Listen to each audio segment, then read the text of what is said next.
जय हिंद दोस्तों। जैसा कि अभी एसएससी जीडी के मेडिकल चल रहे हैं और लगभग सभी सेंटरों की रिपोर्टें आ रही है, लेकिन जैसे राजस्थान के जयपुर के, बीकानेर, जोधपुर, अजमेर, इन सेंटरों का कोई अपडेट नहीं आ रहा है। तो मेरा भी मेडिकल 16 तारीख को है। तो मैंने क्या है, कुछ जो मेरे जानकार थे जिनका भी 12 तारीख को, 13 को, 14 को जिनका मेडिकल हुआ था, उनसे मैंने कांटेक्ट करने की कोशिश की। तो एक दो लोगों से मेरा कांटेक्ट हो पाया है, जिसमें से मेरे 3 लोगों से कांटेक्ट हो पाया, जिसमें से 2 ग्राउंड फिटर हैं, एक को रीमेडिकल दे दिया गया है। मैं अभी रिपोर्ट दे रहा हूँ सीआरपीएफ जो अजमेर में सेंटर है उसकी। तो वहाँ पे क्या है, नॉर्मल मेडिकल हो रहा है, ऐसे कोई ज़्यादा प्रेशर लेने की ज़रूरत नहीं है। 2 दिन का मेडिकल चल रहा है। पहले दिन डॉक्यूमेंट वेरिफिकेशन हो रहा है और दूसरे दिन जो जितनी भी आपकी रिपोर्टें हैं वो आएगी, एक्सरा वगैरह, यूरिन का, ब्लड का, वो दूसरे दिन हो रहा है। और दूसरे दिन शाम तक या फिर तीसरे दिन आपको सुबह आपका रिजल्ट बता दिया जा रहा है, रेमेडिकल मिल रहा है या फिर जब ग्राउंड फिट हो रहे हो। अभी जो मेडिकल मेन जो पॉइंट है वो है रीमेडिकल का।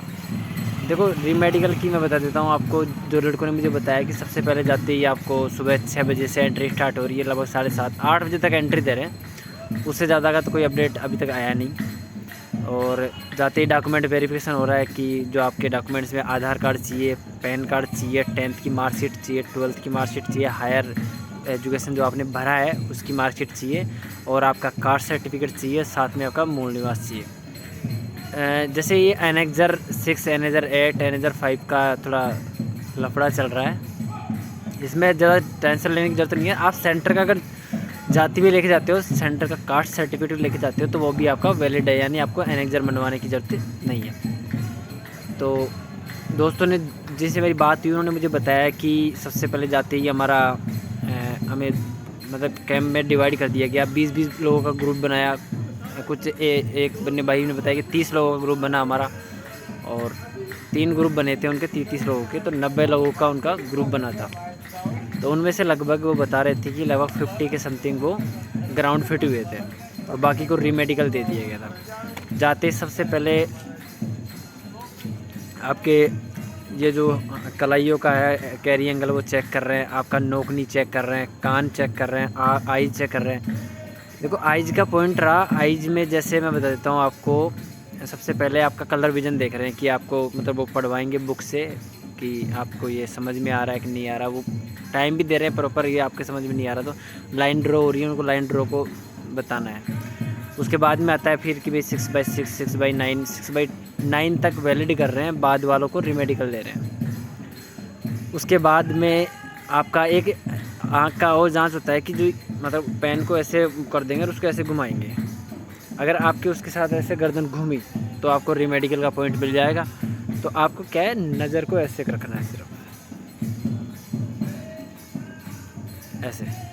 इससे क्या है, जैसे ऊपर नीचे भी करवाए तो नज़र को ऐसे, नज़र को ही रखना है। ऐसे नहीं कि आप गर्दन साथ में घुमा दो, उससे भी रीमेडिकल मिल रहा है। बल्कि ज़्यादा मेजर पॉइंट नहीं है, लेकिन नए नए तो पता नहीं है लोगों को, इस वजह से दिक्कत हो रही है। उसके बाद में कान है, कान मशीन से चेक कर रहे हैं। अगर किसी का पर्दा फटा हुआ है तो उसको रीमेडिकल दे रहे हैं।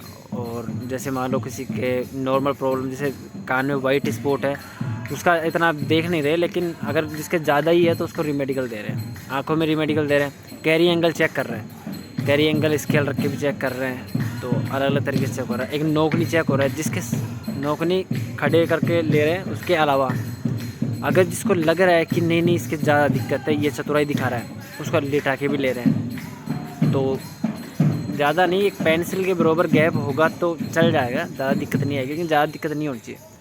एक ओवरवेट का भी ले रहे हैं। जैसे मान लो अगर आपकी, अब जैसे मैं मेरी बता देता हूँ, मेरी हाइट है 177 और मेरा भी जो फ़िलहाल में वेट है वो 64-65 के समथिंग है। तो मैं उस वेट में हूँ। अगर मेरा जैसे मान लो 67 तक मेरा वैलिड है, 67 के ऊपर जैसे मेरा 70 या 71 रहता है, तो मैं ओवरवेट हूँ, उसका भी मेरे को रीमेडिकल मिल जाएगा। यानी रीमेडिकल मिल रहा है ओवरवेट में। उसके अलावा किसी का मैं, उसके बाद में जो चेक हो रहा है वो ब्लड प्रेशर चेक हो रहा है, यूरिन लिया जा रहा है, ब्लड लिया जा रहा है। और दूसरे दिन फिर उनको एक दिन फ्री करके डॉक्यूमेंट वेरिफिकेशन और नॉर्मल जाँच करके घर भेज दिया जा रहा है। और दूसरे दिन बुला के और फिर उनकी जांचों में देख रहे हैं कि इसकी प्लेटलेट्स कितनी है, इसमें हीमोग्लोबिन की मात्रा कितनी है, इसमें कोई दिक्कत थोड़ी आ रही है, तो ये चीज़ें चेक कर रहे हैं। एक थोड़ा सा ये हो रहा है, हाइपर टेंशन के बहुत रिमेडिकल मिल रहे हैं। हाइपर टेंशन यानी टेंशन हो रही है ना, एक दिल की धड़कन बहुत तेज़ होती जा रही है, उसका भी रिमेडिकल हो रहा है। तो ये तो टेंशन नहीं लेना है, टेंशन लेने से अपना ही नुकसान होगा वहाँ पे। तो सबसे मेन चीज़ इस बात का ध्यान रखना है कि आपको चिंता बिल्कुल ही नहीं करनी है। डॉक्यूमेंट्स सारे आपको लेके जाने हैं, डॉक्यूमेंट्स में कोई चिंता करने की जरूरत नहीं है। प्रॉपर टाइम भी अगर नहीं भी है उसके पास कास्ट सर्टिफिकेट, तो उसको 5 दिन का टाइम भी दे रहे हैं। बात रही रीमेडिकल वाले की, तो रीमेडिकल अजमेर वालों को जोधपुर ट्रांसफ़र कर रहे हैं, क्योंकि अजमेर में स्पेशलिस्ट बैठे नहीं हैं, जोधपुर में हैं स्पेशलिस्ट सारे। तो जोधपुर उनको 1 दिन का रीमेडिकल देके जोधपुर भेजा जा रहा है। और रीमेडिकल की रिपोर्ट अभी आई नहीं है। एक जानकार था वो, जो मैं बता रहा था आपको, 3 में से 2 ग्राउंड फिट हो गए थे, एक रीमेडिकल गया है। तो वो बता देगा कल तक कि क्या रेशियो रहता है उनका, मतलब कितना क्वालिफाई करते हैं। लेकिन अभी मैं बता देता हूँ, 90 में से अगर 50 क्वालिफाई किया तो 50-60 के समथिंग एवरेज रह रहा है, 50% 60% एवरेज रह रहा है। तो थोड़ा शांति रखनी है। एक तो मेन चीज़ ये है कि यार, एक राजस्थान में लड़के हैं ना, वो अपना डाटा शेयर नहीं करते, अपना मतलब रिव्यू नहीं देते कि मेडिकल कैसा हो रहा है, क्या नहीं हो रहा है। तो मैंने भी कहीं से, मेरे खुद के बहुत ज़्यादा टेंशन हो रही थी, इस वजह से मैंने लोगों से बातचीत की। मैंने एक मेरा बीएसएफ में जानकार भी है, वो तो है यहाँ नहीं है, बीकानेर है। तो बीकानेर से मेरी बात हुई थी, तो उसने कहा कि ज़्यादा टेंशन लेने की ज़रूरत नहीं है, तो आप नॉर्मल रहोगे ना तो कोई दिक्कत नहीं आएगी। आप नॉर्मल हो, ज़्यादा चतुराई मत दिखाना वहाँ पे। उसने ये कहा कि ज़्यादा चतुराई मत दिखाना, अगर जो बातें हो, अगर आपका कोई भी निशान हो, चोट वगैरह हो, वो सच बता देना। हाँ, एक और है, जैसे किसी का अपेंडिक्स का ऑपरेशन वगैरह, पेट का ऑपरेशन हो रखा होता है ना, उसको थोड़ा मतलब बोल देना कि बचपन में लग गई थी, इससे मतलब ऐसे ज़्यादा दिक्कत नहीं आएगी। लेकिन अगर आप बोल दोगे ऑपरेशन, तो फिर आपको रीमेडिकल दे देंगे, वो अच्छे से चेक करेंगे। तो ये थोड़ा ध्यान रखना है। एक थोड़ा पैरों का जो फ्लैट फुट है, वो भी कईयों का चेक कर रहे हैं, कईयों का नहीं कर रहे हैं, और ज़्यादा दिक्कत आ नहीं रही है। और भी मैं कल जा रहा हूँ अजमेर, तो वहाँ और लोगों से मिलूँगा, तो मैं बता दूँगा क्या दिक्कत वहाँ रहती है, क्या रिव्यू रहता है, किस तरीके से मेडिकल रियल में वास्तव में। अब देखो, मैंने फ़ोन पे बात की एक से, तो बाकी 2 तो फ़ोन ही नहीं उठा रहे, मैसेज से बात की। वो रीमेडिकल वाला तो खैर उसने रिप्लाई नहीं किया, सिर्फ ओनली नॉर्मल बात की, क्योंकि उसके थोड़ा खुद के टेंशन ज़्यादा हो गई थी। तो ये अभी का तक का रिव्यू है, आप चिंता मत कीजिए। जिनका भी आने वाले डेट में है, तो जिनकी भी कमियां लग रही है कि हाँ मेरी ये कमी है, वो थोड़ा उसको सुधारने की कोशिश करें। एक टीथ का है, दांत का जो प्रॉब्लम है, वो ज़्यादा दिक्कत लेने की ज़रूरत नहीं है, कोई नॉर्मल है, ज़्यादा नहीं है, ठीक है।